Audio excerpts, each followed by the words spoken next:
Welcome back, friends. As we were discussing about volatile oils, so now I'll start with the composition of these important fragrant components of the products of the plants, namely volatile oils.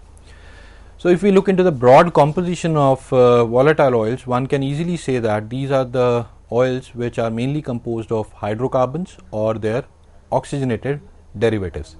But this is a very broad definition of the composition of these oils. So if we move on to the more specific definition, then volatile oils are the plant products that mainly contain terpenes, and amongst various terpenes, mono and sesquiterpenes are the major components. Apart from terpenes, oils also contain their oxygenative derivatives, which are collectively known as terpenoids. And since monoterpenes and sesquiterpenes are the major components, so oil also contain monoterpenoids and sesquiterpenoids. Now, apart from these terpenes and terpenoids, volatile oils also contain simple hydrocarbons and their oxygenated derivatives. And these compounds or the hydrocarbons can be simple alcohols, aldehydes, ether, ketones, or peroxides. Then volatile oils also contains simple aromatic compounds such as phenols, esters, ethers, and so on and so forth. So as we can see that there is a large variation in the composition of these oils. The composition of the volatile oils form the basis of their classification, and volatile oils are largely classified on the type of the composition or the type of constituents which are mainly present in it. So now we move on to the classification of volatile oils. So the first class is the volatile oils that are rich in terpenes or the terpenoid. As I told you that terpenes, mono and sesquiterpenes or their terpenoids are the major type of the terpenoids that are present in the oil.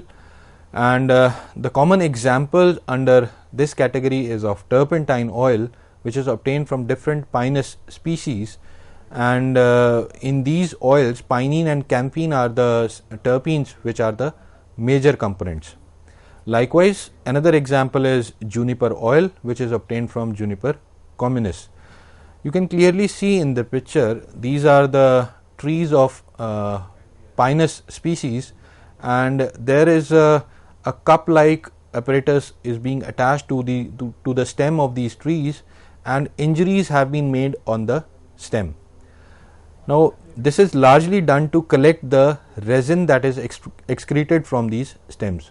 Injuries are basically made to increase the resinous secretions.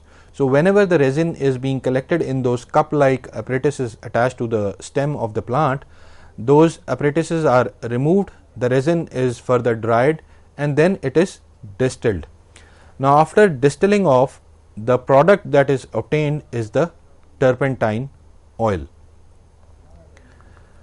Next category is of the volatile oils that are rich in alcohol, and the common examples are coriander oil, which is obtained from Coriandrum sativum, and linalool, or also known as linalool or coriandrol, are the major components of this oil. Then sandalwood oil obtained from Santalum album. Santalols are the alcoholic compounds which are the major component of this oil. Likewise, another common example is of peppermint oil, which is obtained from Mentha piperita, and menthol is the major component that is present in the peppermint oil, and we all know that this peppermint oil is largely used for flavoring purposes in different industry, mainly in confectionery as well as pharmaceutical industry, for flavoring the products. Next category is of the volatile oils that are rich in esters, and the common examples are lavandula oil, which is obtained from Lavandula angustifolia, and linyl acetate is the major component of its oil. Likewise, the oil obtained from Pinus mogo species, it has bornyl acetate as the major component, and we all know that lavandula oil is largely used in perfumery industry to make perfumes. The third and fourth category is of the oils that is rich in aldehydes, and again a very common example, cinnamon oil or dalchini, the oil obtained from dalchini, which is commonly known as Cinnamomum zeylanicum, and cinnamaldehyde is the major component, and it is present, say 60 to 70% of cinnamaldehyde is there in the volatile oil. Then other example is lemon oil, obtained from citrus limon, and citral is the major component. Citral is also the major component of the lemongrass oil, which is obtained from Cymbopogon species. Now citral, as I told you in the properties, that the components of these volatile oils are optically active. So citral is also optically active, and it is present in two isomeric forms, citral A and citral B. Citral A is also known as geraniol, and citral B is also known as needle. Then we have the oils that are rich in ketones, and spearmint oil is the common example. Spearmint oil is obtained from Mentha spicata, and it is rich in carvone. Mentha spicata is nothing but the common garden mint. Then dill oil is another example, obtained from Anethum graveolens, which is also rich in carvone. And fenchon is the major component of the fennel oil, which is another example, and this is obtained from Phoenicellum vulgare, Sonf. And you can see the structures of carvone and fenchon, and you can just imagine the complexity of the structure of fenchon and the simplicity of the structure of carvone.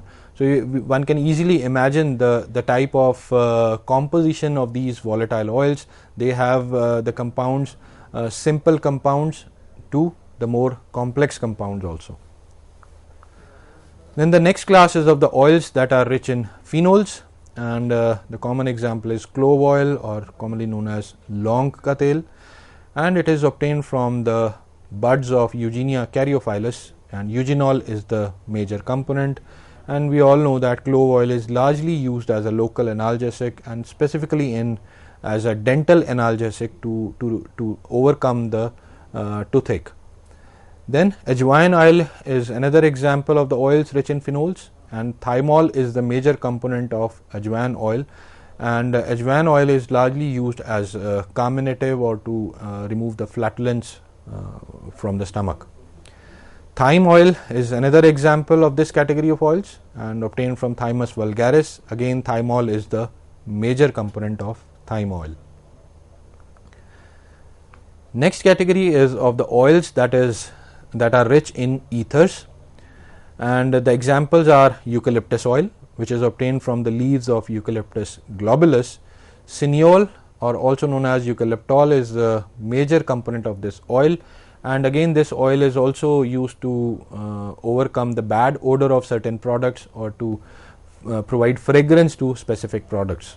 Then aniseed oil, obtained from Pimpinella anisum, which is having anethole, and anethole is again also one of the major components in case of fennel oil. Again we can see the simplicity in the structure of anethole and the complexity in the structure of cineole, which again reminds us about the complex composition of these volatile oils. Next we have the oils that are rich in peroxides, and the most common example under this category is Chenopodium oil, which is obtained from Chenopodium ambrosioides, which is now known as Dysphenia ambrosioides, and commonly it is known as Mexican tea. And ascaridol is the major component of the Chenopodium oil. And the next category is of the volatile oils that are rich in non-terpenoidal compounds, and the examples are mustard oil or the bitter almond oil. And mustard oil, we all know that it is obtained from different species of Brassica, and it largely contains glucosinolates as the major compounds, whereas bitter almond oil, obtained from Prunus communis variety Amara species, it is having amigadolin as the major component. And as I earlier told you, that these are the oils in which components are largely present in the glycosidic form, and the plant material must undergo hydrolysis in order to extract these compounds. As we can see, amigadolin is the component, and on hydrolysis it gives rise to benzaldehyde and thiocyanide, hydrogen cyanide. So that's why sometimes these oils are not considered under the category of essential oils, but as per the definition of ISO, but majority of the literature you will find that they are considered under the category of the essential oils having non-terpenoidal components. So this was all about the classification of the volatile oils. Now we'll move on to the factors that affect the quantity as well as quality of the volatile oils within the plant. Now whenever we grow a plant, we know that climatic conditions are one of the most important factor that decides or that lead to overall well-being of the plant. So under climatic conditions, temperature is one of the major factor that affects the production as well as the quality of the volatile oils. And it has been observed that generally the warm climates, they favor the production of the volatile oils in the plant. That is, the quantity of the volatile oil increases as soon as plant moves to the warmer climate. But it has also been observed that if that particular plant is exposed to higher temperatures, then there is a considerable loss in the volatile oil content. So an optimum temperature towards warmer side is most suitable for the plants which produce volatile oils. And it has further been seen, I have taken an example of fennel oil. It has been observed that the content of the fennel oil increased as soon as the plant was grown at lower temperatures. Apart from the quantity, the content of fenchone and enithole was also increased whenever this plant was grown under the condition of lower temperatures. Then the number of hours of sunshine also affect the quantity as well as quality of the volatile oils, and mentha is one of the most common examples. So mentha basically requires longer sunshine durations in order to produce more volatile oil. So as we decrease the hours of the sunshine for mentha, the content also decreases. So these parameters basically vary from plant to plant. Then the frequency and the magnitude of precipitation, that is rainfall. As I told you that the volatile oil production increases in the warm temperatures. Now whenever the conditions are warm and humid, it has been observed that there is an increase in the population of microorganisms or the pest under warm and humid conditions. Now whenever such kind of microorganisms or the pest population increases, plant starts its own defensive mechanism, and in order to protect itself, it starts producing such chemicals. Now volatile oil, being a secondary metabolite, it is largely used by the plant for its own protection as a defense chemicals. So whenever such conditions arises and the microorganism or the pest population increases due to humid or the warm conditions, plants start producing more volatile oils as a defensive reaction. The next factor is of soil quality as well as its type. We all know that the plants they get their nutrition from the soil, and if they are not grown in their suitable soil, they will not show the desired results. So if a plant is calciphobous, that is, it cannot grow in a calcium rich soil, and you plant that particular seedling or the plant in the calcium rich soil, then definitely that plant will die out after short period of time, or it will not produce sufficient biomass, and thereby decreasing the overall quantity as well as the quality of the volatile oil. Likewise, water stress or the drought conditions, they also put a great impact on the production of the volatile oil, and not only the production but also the quality or the amount of the desired constituents that are present in the oil, that they are basically also affected by the water stress condition or the drought condition, because these indirectly affect the metabolic pathways that are being going on inside the plant, and result of that is the decreased production of the desired components.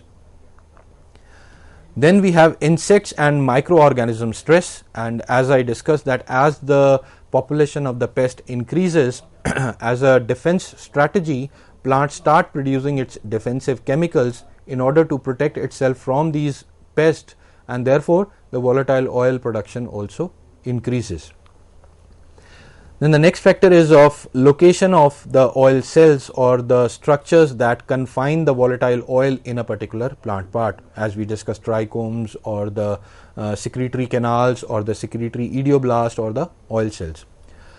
Now again, it has been observed that if the oil cells are present in a very superficial layer of the plant part, they are more prone toward the damage or the physical damage or the abrasions of these oil glands. And as soon as they are more prone towards these abrasions or physical damage, there is a considerable loss of the volatile oil.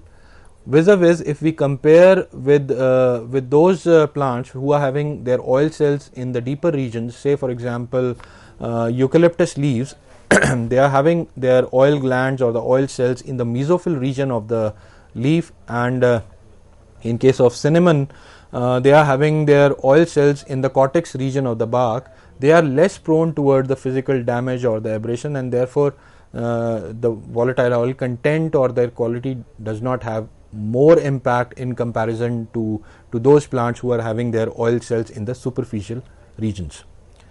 Then the harvest timings. Obviously, these harvest timings have a great impact on the overall product yield of a particular plant, not only in case of volatile oils but also in general of other plants or the edible plants also. If we are going to harvest the plant before its maturation time, then definitely we are going to get lesser quantity of the oil, and not only the lesser quantity but the composition of oil will also be different. Say for example, if you are going to collect the leaves of mentha in young age, then the oil will be less and the oil will not be rich in menthol in comparison to when you collect those leaves in its mature state. Then the composition or the quality of oil also varies with the species or the intra-species variation. When I say intra-species variation, it means the variety of the same species.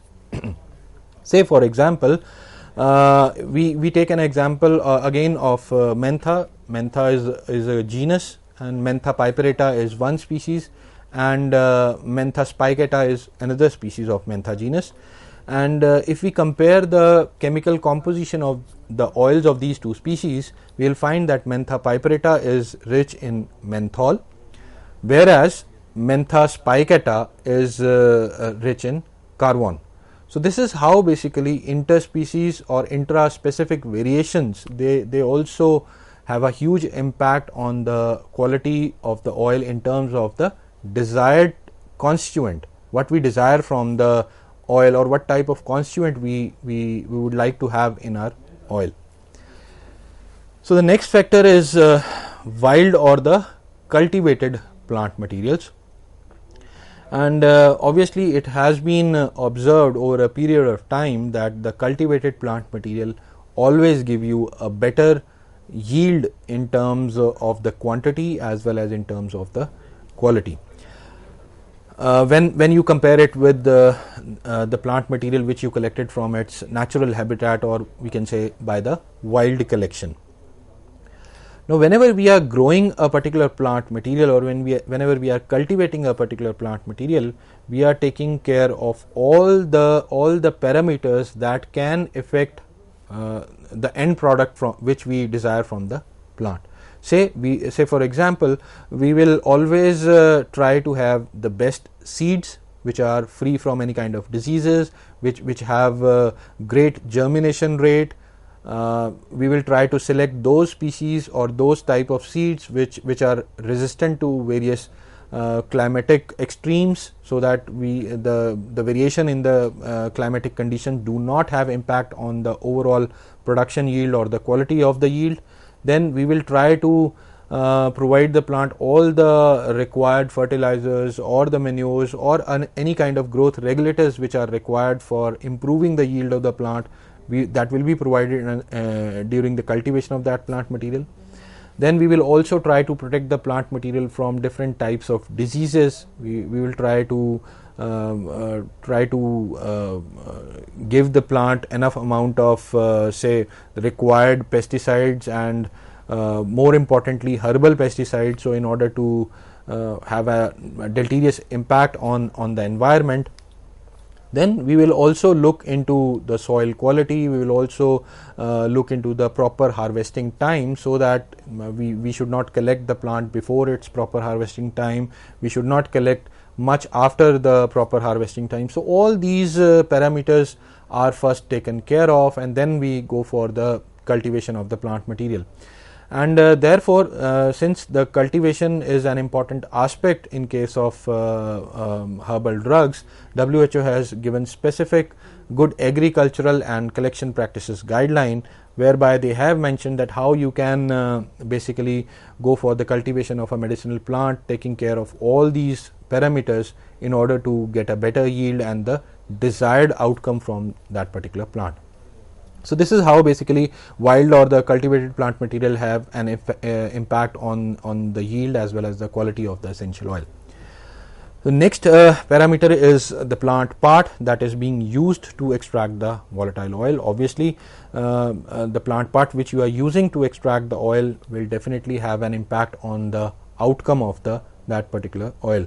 So I have taken an example of cinnamon oil. Now, it has been observed that if you are extracting the oil from bark, leaves and root of the cinnamon plant, the oils, though they are obtained from Cinnamomum zeylanicum, but their chemical composition will be different, and obviously their yield will be different. And the maximum oil we can find in the case of leaves and in the bark, but again the chemical composition will be different. So if you extract the volatile oil from the bark of the cinnamon, then it will be having around 60 to 70% of cinnamaldehyde as the major component. And if you are extracting the oil from the leaves, then linalool or carvone is the major component, and if you are extracting it from the roots, then eugenol is the major component in the oil of the cinnamon. So this is how basically plant part also has an impact on the quality of the oil. And last but not the least is the extraction method that is being used to extract out the volatile oil from the plant material. The extraction method should be optimum one, and it should suit the plant material, because it has been observed sometimes the crop yield is good, the crop has been cultivated, all the precautions have been taken to obtain the plant material is being stored properly, then we do not use the appropriate extraction method and there is loss of the volatile oil content. Say for example, if a plant material is having very less percentage of volatile oil in it, and we use say distillation method, hydrodistillation, to extract out that particular volatile oil, then definitely we are going to lose the volatile oil during the distillation process, because plant itself is having very less amount of oil, and during distillation some of the oil get emulsified with the water. If we do not control the distillation rate properly, which we are going to discuss further in the extraction methods, then definitely we are going to lose that particular small amount of the volatile oil. Likewise, if an oil is having thermolabile constituents which can get degraded with the heat, and again we are using hydrodistillation, or we can say components which are prone towards hydrolysis, and you are using hydrodistillation method to extract those volatile oil or volatile components, then definitely those components will get degraded by the heat during distillation, or they will get hydrolyzed by the distillation during the distillation, and you will lose considerable amount of those desired constituent from the oil, and the I will say the natural composition of oil will change altogether. Similarly, as we discussed the example of mustard oil and the almond oil, and since they require enzymatic hydrolysis before the extraction, and if you do not allow or do not give sufficient time period for their hydrolysis and you extract, then definitely you are going to lose certain amount of the volatile constituent during the extraction process, and the overall yield or the quality of the oil will be reduced. So these are some of the factors. I will say not all of the factors, but these are some of the factors that affect directly or indirectly the overall production yield of the oil within the plant, as well as the quality of the oil within the plant. Now, till now we have discussed about the composition of these oils, that these are largely composed of hydrocarbons, and these hydrocarbons, if we move into more specific terms, then they are terpenes or oxygenated derivatives, that is terpenoids. Then they also contain aromatic hydrocarbons, and they contain simple hydrocarbons and their oxygenated derivatives. And as I discussed that this composition is largely forms the basis of their classification and these oils are basically classified on these bases, such as oils rich in phenols, oils rich in ethers, esters or peroxides. Then we discussed about the various factors that basically affect the yield or the quality of the oil, and amongst various factors, important ones were the extraction methods, part of the plant used, climatic factors, then whether the plant material is from wild or the cultivated sources, and so on and so forth. So friends, in the next lecture I am going to start with the various extraction methods that are being used to extract these important secondary metabolites. Thank you.